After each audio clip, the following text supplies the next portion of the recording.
Welcome back to The Biggest Talk. For all you listeners tuning in for the first time, we break down some of the most influential bestsellers of our generation and read them so you don't have to. We're your hosts, Ira, Sebastian, and Harrison.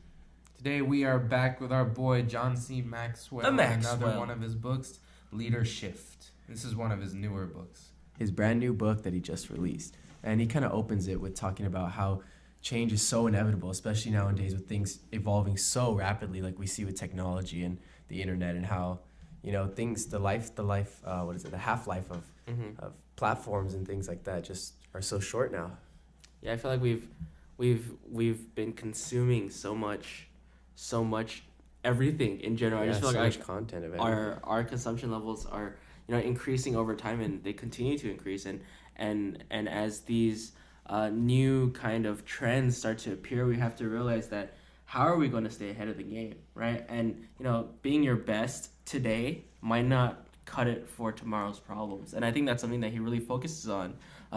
You know, in the introduction of his book is that, you know, either you change or you die. I mean, you realize, you know, social Darwinism is like survival of the fittest, right? So if you don't change to your environment, if you're not adapting every day, you are going to die in this predominantly shifting, you know, world nowadays. It's very modern. Yeah, I got a comment. I looked at the time spent on my phone, like, you know, used across all, and it was over the week, it was 29 hours. So over a week, I spent over a day of that time on my phone. On your phone. And I was like, fuck, that's crazy. Because I watched a lot of YouTube, you know? Like, I watched a lot of Jordan Peterson, all that, and I listened in my car to Jordan Peterson, so it's like, it takes up a lot of my time. I was like, fuck, 30 hours? That's so much content I'm consuming, bro. Yeah, you know, like, you start to realize, like, not only is electronics being shifted from, you know, entertainment, it's becoming, you know, a business, it's becoming a way of life, it's becoming, that's good.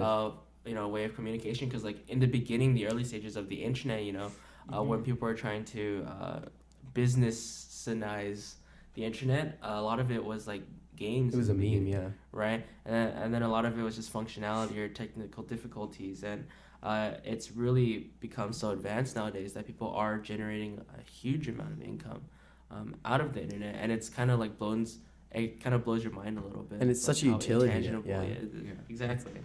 You know, but to like pull it back to our point, like change. Yeah. You know, change. Like you have to adapt, change. You know, Maxwell says like you cannot be the same, think the same, and act the same if you hope to be successful in a world that does not remain the same. Yeah, that's what I really liked when he talked about how we have to be constantly updating what we're thinking. Because, you know, sometimes you fall into, like, these ideas that you think, like, they're everything to you, but you realize sometimes perspective makes you realize maybe that idea is wrong. And since we're so young, it's easy for us to, like, change ideas. You know, one day we could be saying, you know, I'm a Trump supporter. The next day we're like, oh, no, never mind. I didn't mean that. But it's hard sometimes. Hillary coming in. You never know. And he's saying if you're not contradicting yourself, you're not really thinking, you're not changing. Right. And it's important that you keep, you know, testing yourself.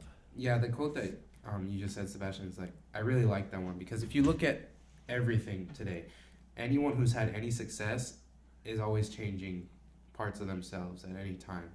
Yeah. Like, that's the reason that most of the time, I think we touched upon this before in one of our other videos, how in sports, usually the ones who are consistently winning are the ones who are adapting, and the ones who are making changes to their plays, so that they can combat new things to come at them. Right. Yeah. Just because you win the Super Bowl one year doesn't mean the same thing is going to happen. Yeah, I mean, like, people don't realize the amount of film that other players go over. I mean, a big thing for us in track was just kind of watching our own technique as we're doing, like, you know, when we're throwing shot put or discus, our coach would film us, and then we would go over it afterwards, and it.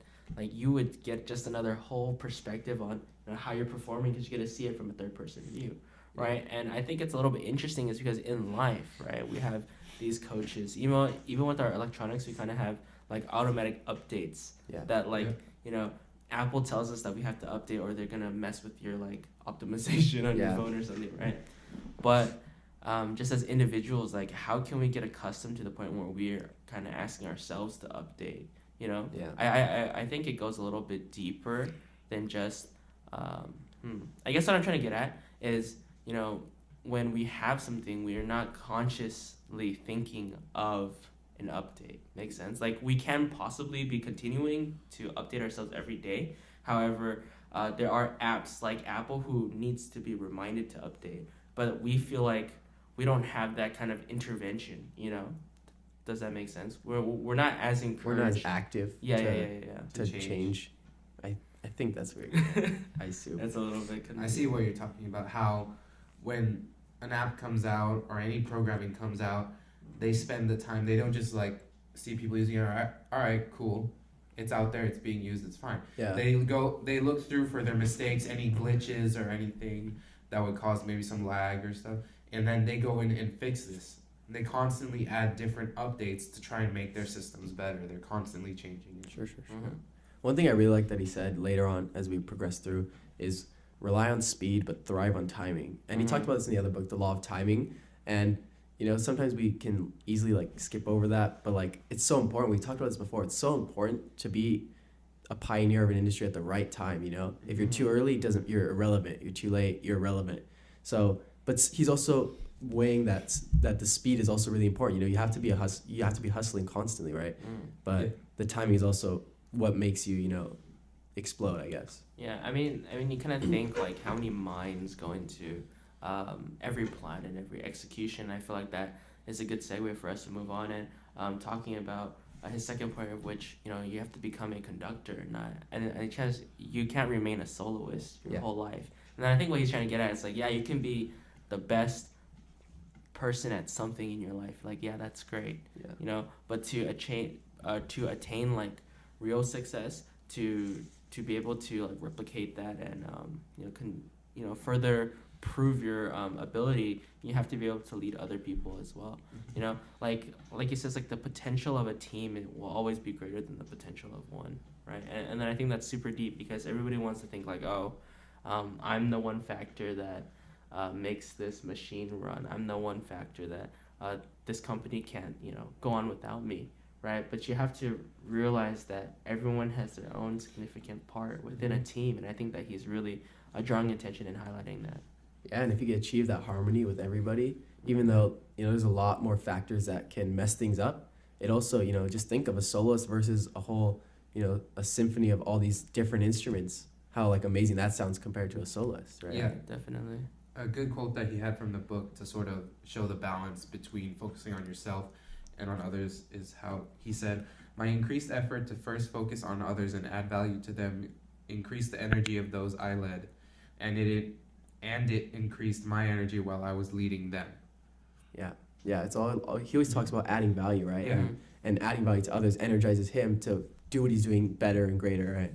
For sure. Right, and then I think going even further into that quote, like he also talks about focusing on giving and not receiving, you know. Yeah. And then I just feel like everyone in the world is kind of in a, you know, what can I get my hands on kind of basis. And then for you to really like truly attain success, I guess, through what he's saying, is you have to be willing to give to get, you know. Yeah, that's what Rich Dad Poor Dad and like says, sacrifice. Exactly. All these books, they just say, you know, if you want something, you got to give it first, and then it'll come in abundance. It's all because of how competitive things are nowadays, that people tend to be selfish, and it's more become not more of an ethical thing, but a sort of like a nature thing for someone to go and get something before someone else does.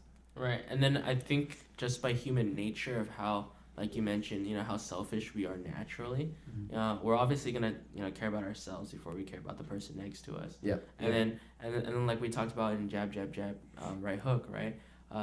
How you have to give, and then you can ask. Yep. You know, and then you really gotta think like, you know, everyone's mentality is so similar to the next, because really, you know, we're the masses. Yeah. Right. Not saying that we are exactly the same, but the like fundamentals of our thoughts are similar. Exactly. And then we kind of have that we have that unintentional entitlement that I felt is kind of like, well, why should I check you out? You know, what have you done for me? You know, versus like that kind of stuff, right? Because I feel like everyone is on their own quest for success, which is fine. That's great. But when you really analyze everybody's own goals, you start to realize, well, not everyone can achieve their goals. Yeah. Realistically, everyone can together, but you know, they're not going to. Exactly. History's proven that unfortunately you can't do that, right? So it's really interesting how he kind of drills it into our mind that, you know, team is so important, and multiples, not only one person, like we're talking about, you know, masterminding. Yeah. Right. Like you have to have that group. You know, 1 + 1 = 3. You have to have that synergy in order to truly reach your like maximum kind of potential as a team. Yeah. Right. And I think that's a great place to end it. Yeah. So for all you people who are tuning in for the first time, if you guys liked anything that we were talking about, please leave a comment in the comment section below. Leave a like on the video, and we'll see you next time. Let's go out and get this bread.